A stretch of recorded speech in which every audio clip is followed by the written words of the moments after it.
Hello and welcome everybody in another episode of the GOEV stock on 29 November. Let's start step by step with easy price prediction.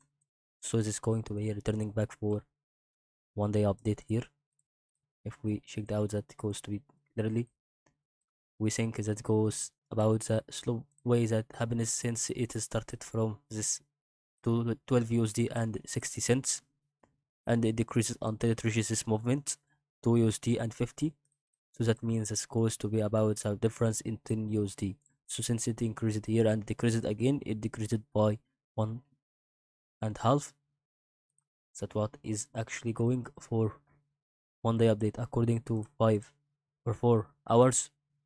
This goes to be returning back for what was happened actually for this thing. So I think this goes to be a small movement here till December, and then it goes to release its wave to be take off until it reaches a high level in January, and it can reach higher in February.